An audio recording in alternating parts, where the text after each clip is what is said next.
Viewers আসসালামু আলাইকুম, সবাইকে আমার চ্যানেলের পক্ষ থেকে স্বাগত জানাচ্ছি। জাতীয় বিশ্ববিদ্যালয়ের অধীনে ডিগ্রির দ্বিতীয় বর্ষ পরীক্ষার ফর্ম পূরণের বিজ্ঞপ্তি প্রকাশিত হয়েছে। বিজ্ঞপ্তি অনুযায়ী কত তারিখ থেকে কত তারিখ পর্যন্ত ফর্ম পূরণ করা যাবে, কত টাকা লাগবে, ফর্ম পূরণ কারা করতে পারবে, এই সকল তথ্যগুলো আজকের ভিডিওতে জানাবো। শুরুতেই নোটিশের যে কথাটি বলা রয়েছে যে 11-12-2025 তারিখ থেকে 7-1-2026 তারিখ পর্যন্ত অনলাইনে ফর্ম ফিল আপ চলবে, অর্থাৎ 11 ডিসেম্বর থেকে 7 জানুয়ারি পর্যন্ত ফর্ম ফিল আপ করা যাবে অনলাইনে, এবং এই ফর্মটি পূরণ করে জমা দিতে হবে 10-1-2026 তারিখের মধ্যে, অর্থাৎ 10 জানুয়ারির মধ্যে। তারপর আপনি কলেজ থেকে নির্ধারিত সময়টি জেনে নেবেন। অনেক কলেজ সময়সীমা শেষ হওয়ার 2-1 দিন আগেও কিন্তু জমা নেয়। এরপর যে কাজটি, এখানে ফি এর পরিমাণটি দেওয়া রয়েছে। প্রতি পত্রে অবশ্য ফি হচ্ছে গিয়ে 150 টাকা করে। এখানে যেহেতু 700 মার্কের পরীক্ষা, 7টা সাবজেক্টে 150 করে হয় 1050 টাকা। এর বাইরে নির্ধারিত ফি ইনকোর্সের 450 টাকা, আরও কেন্দ্র ফি রয়েছে, ব্যবহারিক ফি রয়েছে। এখন কথা হচ্ছে যে এর বাইরে আরও ফি রয়েছে, কলেজের বেতন, কলেজের যে বিভিন্ন চার্জ, সেগুলো। সেজন্য আপনাকে যে কাজটি করতে হবে, আপনি অনলাইনে ফর্মটি পূরণ করে সেই ফর্মটি নিয়ে কলেজে যাবেন, কলেজের অফিস রুমে দেখাবেন। তারা কিন্তু আপনার নির্ধারিত ফি এর পরিমাণটি বলবে যে কলেজের বেতন সহকারে টোটাল কত টাকা জমা দিতে হবে।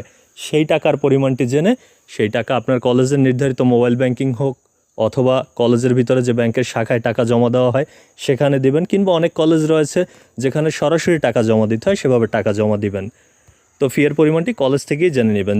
যারা 2017-18 সেশনের শিক্ষার্থী, তাদের জন্য কিন্তু অবশ্য ফর্ম পূরণের সুযোগ দেওয়া হয়েছে। সেক্ষেত্রে 5000 টাকা কিন্তু বিলম্ব ফি বা অন্তর্ভুক্তি ফি দিয়ে তারপর পরীক্ষা অংশ নিতে হবে।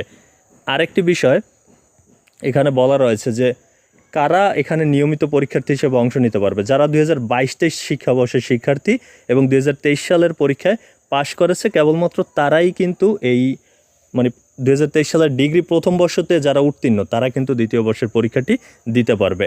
আরেকটি কথা হচ্ছে গিয়ে যে কারা অনিয়মিত এবং গ্রেড উন্নয়ন পরীক্ষার্থী হিসেবে পরীক্ষা দিতে পারবে, সেটি কিন্তু বলা রয়েছে। 2018-19 সেশন, 19-20, 20-21, 21-22 শিক্ষাবর্ষের যারা শিক্ষার্থী, তারাও কিন্তু এই পরীক্ষায় অংশগ্রহণ করতে পারবে, যেটি বলা রয়েছে। তবে তারা অনিয়মিত পরীক্ষার্থী হিসেবে অংশগ্রহণ করতে পারবে।